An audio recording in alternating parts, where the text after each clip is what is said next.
কালীগঞ্জ উপনির্বাচনে তৃণমূলের মহিলা মুখ। 19শে জুন কালীগঞ্জ বিধানসভার উপনির্বাচন। মেগা ভোটের আগে মিনি ভোটে তৃণমূল কংগ্রেস যখন মার্জিন বাড়ানোর লড়াইতে নেমেছে, তখন বিরোধীদের ময়দানেই দেখা যাচ্ছে না।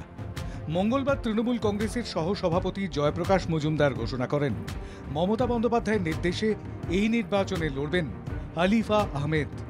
38 বছরের আলিফার রাজনীতিতে হাতেখড়ি হয় তাঁর বাবা নাসির উদ্দিন আহমেদের হাত ধরে। তৃণমূল কংগ্রেসের প্রয়াত বিধায়ক নাসির উদ্দিন আহমেদ দুবার বিধানসভার সদস্য ছিলেন। 2011 পর 2021-এর ভোটেও জয়ী হন তিনি। তৃণমূল নেতৃত্ব স্পষ্ট করেন, 21-এর নির্বাচনে 53% ভোট পান নাসির উদ্দিন আহমেদ। প্রায় 47,000 ভোটে বিজেপির প্রার্থীকে হারিয়ে কালীগঞ্জে ঘাসফুল ফোটান। এবার প্রয়াত নাসির উদ্দিন আহমেদের কন্যা আলিফাকে প্রার্থী করে মাস্টার স্ট্রোক তৃণমূলের। বিটেক পাশ করা তথ্য প্রযুক্তির কর্মী আলিফা আহমেদের হাতেখড়ি বাবার কাছে।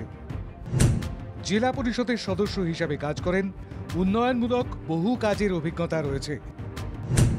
আলিফা আহমেদের স্বচ্ছ ইমেজ, জনসংযোগের ক্ষমতা প্লাস পয়েন্ট। রেকর্ড মার্জিনে জয়ের লক্ষ্যভেদ করতে ঐক্যবদ্ধ লড়াইয়ে তৃণমূল।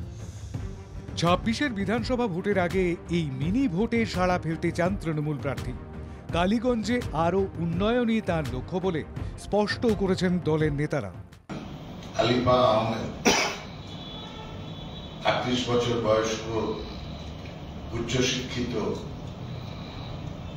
তার বিষয়ে জানানো হয়েছে। আলিফা এর আগে জেলা পরিষদ সদস্য ছিলেন এই কালীগঞ্জেরই একটি আসন থেকে। তিনি রাজনীতিতে নতুন নন এবং বাবার হাত ধরে তিনি স্থানীয় বহু উন্নয়নমূলক কাজ করেছেন। বিরোধীরা এখনো প্রার্থী ঠিক করতে পারেনি, তাদের ছন্ন ছাড়া অবস্থা। বিগত কয়েকটি উপনির্বাচনে বিজেপিকে শূন্য হাতে ফিরতে হয়েছে। বিজেপির বিধায়কদের মধ্যে দল বদল করার হিড়িক দেখা যাচ্ছে। ভোটেও আসন হাতছাড়া হচ্ছে। সেই জায়গায় এই উপনির্বাচন বিরোধী শিবিরের কাছেও মিনি পরীক্ষা বলাই যায়।